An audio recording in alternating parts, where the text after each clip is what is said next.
बात बच्चों, जैसा कि आप सभी को पता है आपका हिंदी में पार्ट 9 पूरा हो चुका है। आज हम पार्ट 10 शुरू करेंगे जिसका नाम है मीठी सारंगी। तो आइए शुरू करते हैं। एक गांव में एक सारंगी वाला आया। वह सारंगी बहुत अच्छी बजाता था। रात में जब उसने सारंगी बजाना शुरू किया तब गांव के बहुत से लोग इकट्ठे हो गए। सारंगी की मीठी आवाज़ और सारंगी वाले के बजाने की कला से गांव के लोग दंग रह गए। दंग का मतलब वो आश्चर्यचकित रह गए, चौंक गए, है ना। सारंगी एक बजाने का एक यंत्र होता है जिससे बहुत अच्छा स्वर, बहुत अच्छा म्यूज़िक निकलता है। तो वो गांव में रोज़ाना बजाने मतलब एक दिन वो गांव में सारंगी वाला आया, उसने वहाँ पे वो सारंगी बजाई और बहुत अच्छी वो बजाता था। और जैसे ही उसने गांव में बजाना शुरू किया तो सारे लोग वहाँ इकट्ठे हो गए और सारे लोग उसकी मीठी आवाज़ और सारंगी वाले की जो कला है, बजाने का तरीका है, उसको देखकर मतलब आश्चर्यचकित हो गए। बहुत अच्छा लगा उन्हें। सब लोग कहने लगे कैसी मीठी सारंगी है।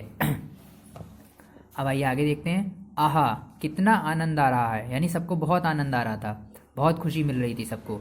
वहीं पास में बैठा हुआ भोला भी लोगों की ये बातें सुन रहा था।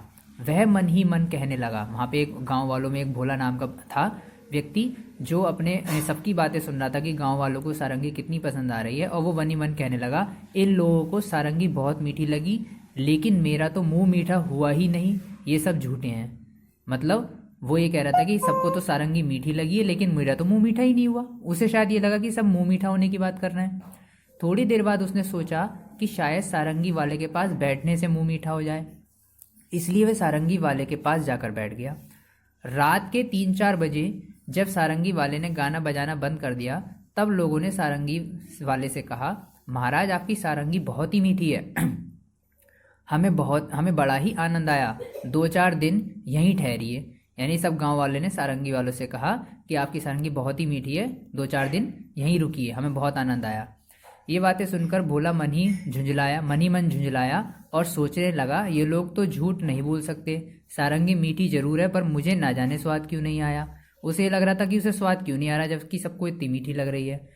तब तक रात ज़्यादा हो गई थी, इस कारण लोग घर नहीं गए, वहीं चौपाल में सो गए। चौपाल यहाँ पे जहाँ पे 4-5 लोग जमा होते हैं एक साथ और आपस में बातचीत करते हैं उसको बोलते हैं, ठीक है। तो वहीं पे सो गए सब लोग, कोई घर नहीं गया अपने।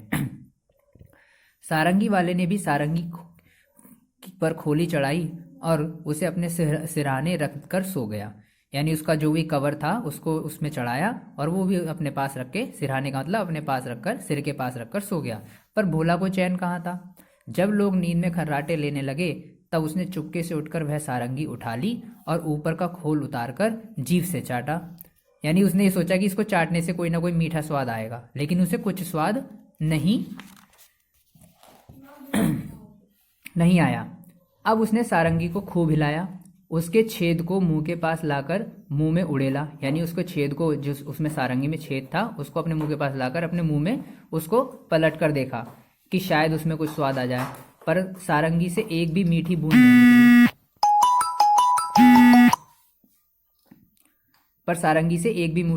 बूंद नहीं निकली। वह लोगों की बेवकूफ़ी पर बहुत ही झुंझलाया, यानी उसे बहुत गुस्सा आया। अब की बार उसने सारंगी को गांव से बाहर दूर ले जाकर फेंक दिया। वह लोगों की बेवकूफ़ी पर हंसता हुआ अपनी जगह पर आकर चुपचाप सो गया।